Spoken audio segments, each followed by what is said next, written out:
Assalamualaikum warahmatullahi wabarakatuh. Perkenalkan, kami dari kelompok Tenun Kepar akan mempresentasikan mengenai hasil diskusi kelompok kami.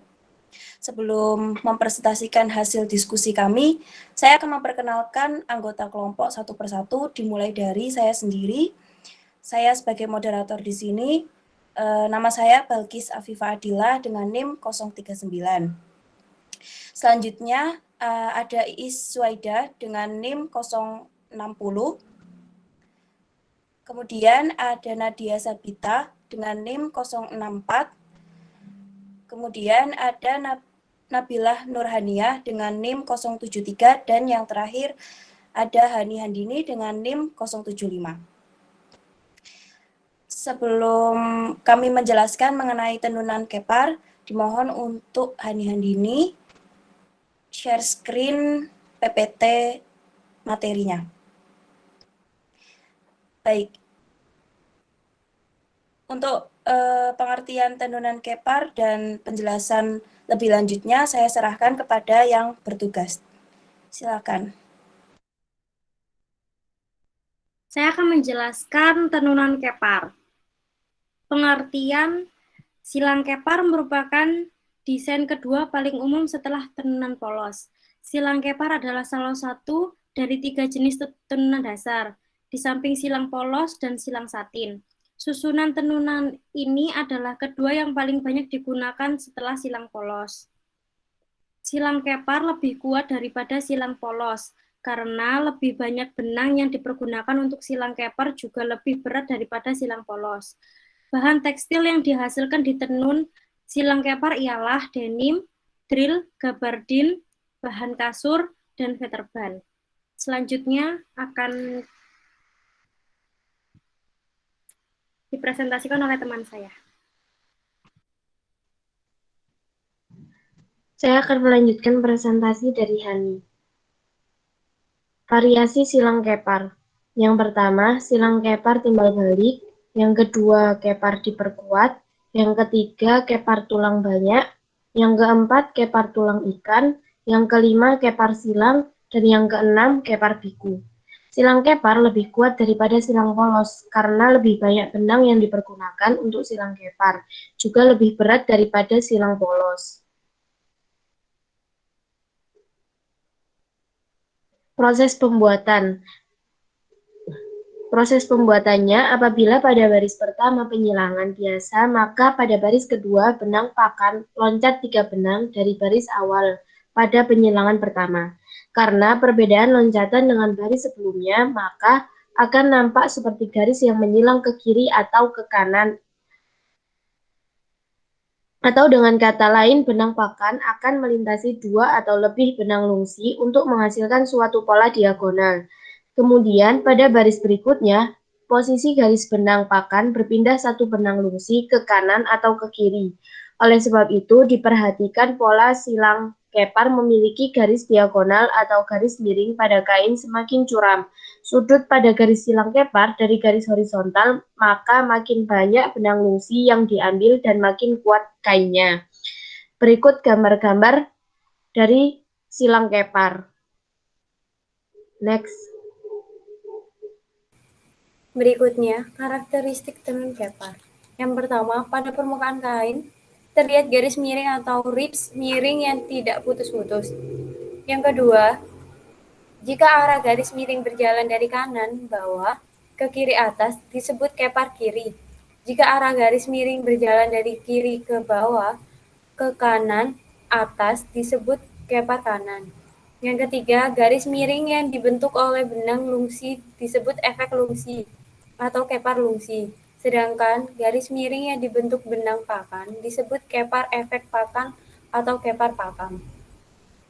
Yang keempat, garis miring membentuk sudut 45 derajat terhadap garis horizontal. Yang kelima, appearance kain pada permukaan atas dan bawah berbeda. Yang keenam, apabila rapat terkecil, tenun Kepar sama dengan 3 helai lungsi dan 3 helai pakan disebut Kepar 3 gun. Yang ketujuh, tenun Kepar diberi nama sesuai dengan banyaknya gun minimum. Yang kedelapan, biasanya dibuat dalam konstruksi padat. 9. Dalam kondisi yang sama, kekuatan kain dengan tenun polos lebih besar daripada kekuatan kain dengan tenun kepar. Ke-10. Pada umumnya, tetal benang dibuat lebih tinggi daripada tenun polos. 11. Pengaruh arah twist benang sangat besar terhadap penampakan garis miring. 12. Besarnya sudut garis miring dipengaruhi oleh perbandingan tetal lungsi dan tetal pakan. 13. Garis miring dengan sudut 45 derajat disebut kepar curam atau step twill. Berikutnya. Nah, berikut ini merupakan cara perawatan dari hasil tenun silang kepar. Yang pertama, denim. Cara perawatannya adalah do not bleach, cold water, dan dry in shade. Tidak disarankan untuk menggunakan pemutih pakaian, lalu disarankan untuk menggunakan air dingin bersuhu 30 derajat, dan pengeringan dilakukan di tempat yang teduh. Lalu yang kedua, garbadin, do not brush, iron medium heat, dan wash with hand. Jadi tidak disarankan untuk menggunakan sikat. Lalu apabila menyetrika menggunakan suhu medium, dan disarankan untuk mencuci menggunakan tangan. Hal ini dilakukan agar tenun kepar sendiri lebih awet dan tahan lama seperti itu. Selanjutnya terdapat proses pembuatan silang kepar.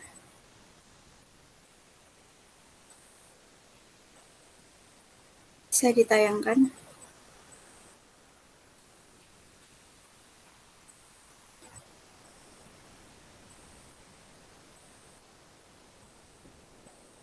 Ya, jadi di sini menggunakan pola dua serat.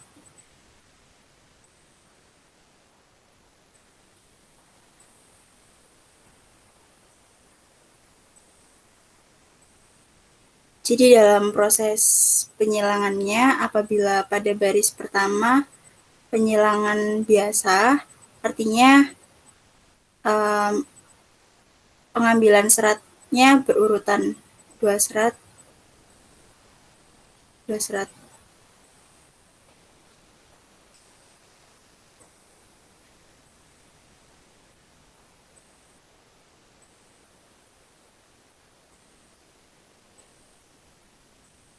Untuk baris kedua, penyilangan benang pakan tetap loncat 2, tetapi diawali dengan pengambilan benang serat 1.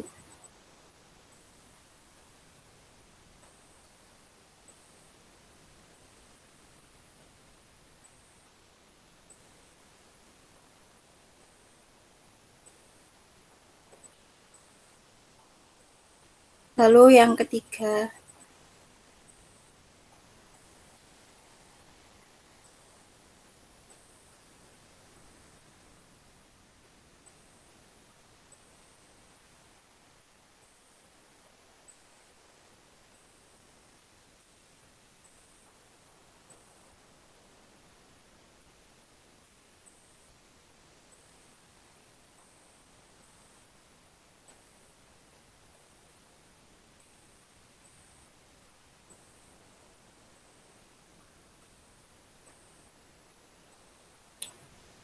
nah jadi pada saat proses penyilangan tersebut akan membentuk suatu motif diagonal karena perbedaan loncatan itu tadi.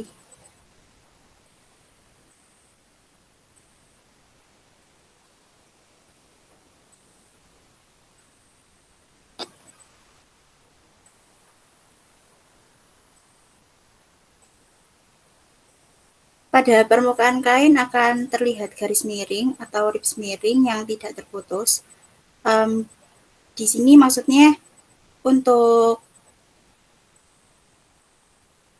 serat di bagian bawahnya untuk membentuk garis miring tersebut tidak terputus, artinya tetap berhubungan pada satu serat di atasnya gitu. Jadi mengikuti garis satu serat di atasnya hingga membentuk diagonal seperti pada video tersebut.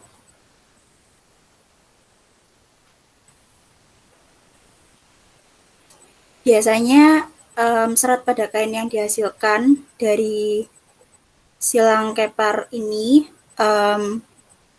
kainnya tidak terlalu bertiras seperti yang sudah disebutkan oleh teman-teman tadi. Contohnya kain denim, garbadin, dan drill.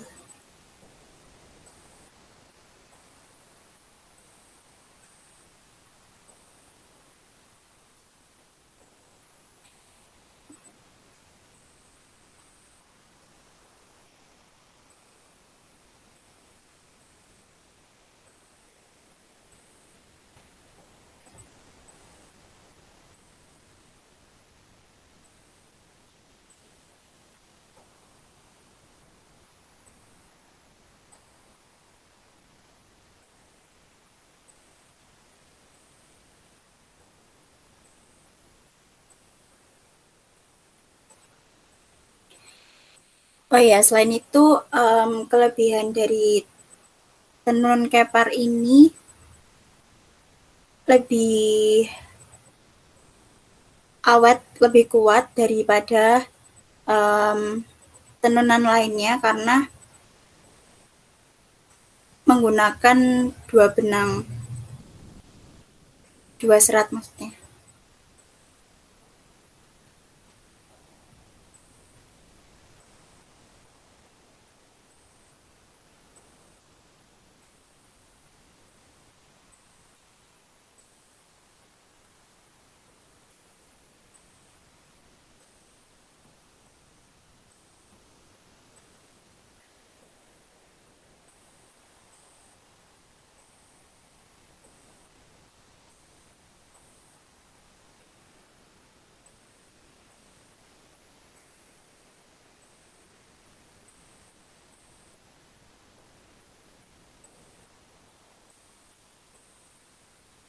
Baik, kira-kira seperti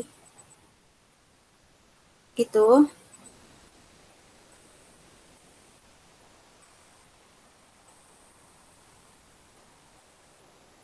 Penggambaran dari tenun kepar.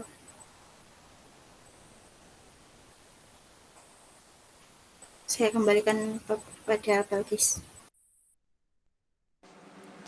Ya, terima kasih kepada teman-teman semua yang telah menjelaskan mengenai tenunan kepar. Untuk selanjutnya, karena presentasi kami telah usai, maka untuk teman-teman yang ingin bertanya atau belum paham, silahkan bisa bertanya langsung pada room ini atau di chat WA room. Terima kasih, mohon maaf apabila kelompok kami masih terdapat kekurangan atau kesalahan dalam pengucapan.